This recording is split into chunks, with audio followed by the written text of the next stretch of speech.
This next sequence has a combination of back extension, it's got like a tricep push-up, there's a bit of a plank action that's going on as well. So we build it up.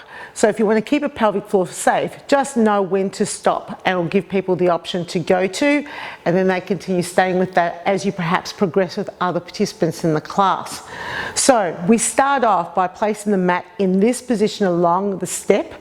So the step is going to be, you're going to be lying over the width of it, but you want to have plenty of mat behind you because you're going to be also placing your feet on the floor, and you also want to make sure that your hands feel comfortable on the step. So we're starting off by actually lying over the step, so the hips are over the step, hands on either side of the step. Now we're going to be doing a back extension, so basically lifting the torso slightly off the step. Now it's really important that you do ask two things here. One is that they breathe out as they come up, but the second thing is also to draw in the lower abdomen up away from the step as they go up. Now this will feel counterintuitive for some people because they feel like they need to push their tummy into the step, create a bit of abdominal bracing to make that motion. But as I do that and I push my tummy into the step, I'm not using my back. So it's important that perhaps you might even initiate this exercise by saying, draw your belly off the step and relax, draw your belly off the step and relax. Now draw your belly off the step and lift the body up off the step. And that would be quite an effective way of getting people to do that correctly.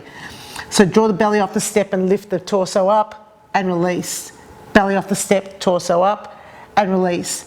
Now you want to make sure that the arms are not doing that much, and it is a spinal extension.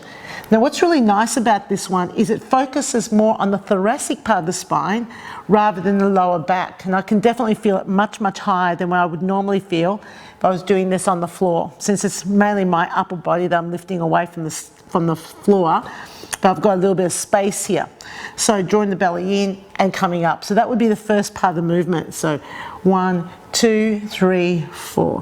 1, 2, 3, 4. And I usually do this for 2 blocks of music before I add on the next part, which is lift up the chest, press the body away from the step, bring the torso back down, and then lower the body. Now the key thing here is that you lift the torso, lift the chest up, but then the whole torso comes up in one go, one piece, and then you drop it all down and then lower it down. What you want to avoid is this, where the chest comes up and people basically unpeel themselves off the step and then lower themselves down, which inevitably brings shoulders up to the ears. It's not good technique. So it's breathe out, draw the belly in, and then come back down and release. So it's 1, 2, 3, 4, 5, 6, 7, 8.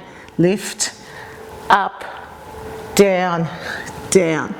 Chest, lift, down, down. I do this for 2 blocks of music before I add on to the next stage, which is lift the chest, lift the torso, hold it here, and then back down, down, and release. Now what's my hold? It's 6 counts in total, or I count it to a count of 3 for the participants. So I go lift up the chest, lift up the torso, 1, 2, 3, knees down, torso down, chest down. So 1, 2, 3, 4, 5, 6, 7, 8, 9, 10, 11, 12, 13, 14, 15, 16. Okay, so it's a total count of 16 counts. Again, I will do this for at least 2 blocks of music before I move on to the next stage. Now the next stage is we're going to lift up and we're going to start moving the legs. And we're going to be holding for a lot longer. So I say lift up, go up, lift it up here, then it's 1, 2, 3, 4, 5, 6, 7, 8, 9, 10, 11, 12, 13, 14, 15, 16, feet go together, down, down, down. So now at a 16 count move. So it goes like this.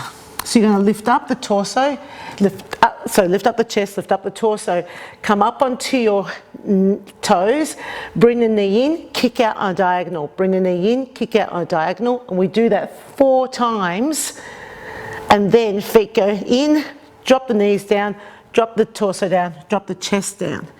1, 2, 3, 4, 5, 6, 7, 8, 9, 10, 11, 12, 13, 14, 15, 16, 17, 18, 19, 20, 21, 22, 23, 24, 25, 26, 27, 28, 29, 30, 31, 32.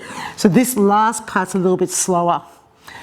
So that's where it starts to get a lot more challenging, especially because we're kicking that leg away from our centre of gravity. So I usually do that at least 3 times on each side, so we're alternating sides as we do it, and then we add the arm action. This is the final activity. So it goes chest, torso, up, but now instead of holding myself still on the step with both arms, I use the opposite arm to come in towards the knee and lower down. So lift, torso, toes, touch, reach, touch, reach, touch 4 times, and you're reaching on a diagonal, hand on the step, foot down, knees down, torso, and then chest. So it works the whole body basically, because you've got this leg action, you've got this stability that you have to do halfway through it. You get this upper back workout, which is quite unusual. You don't often feel that with a lot of other exercises that you do in a group exercise class, and I like it because of that thoracic extension work. There's an upper body component to it, and it builds so that your participants can choose along the way how far they want to go with this particular exercise.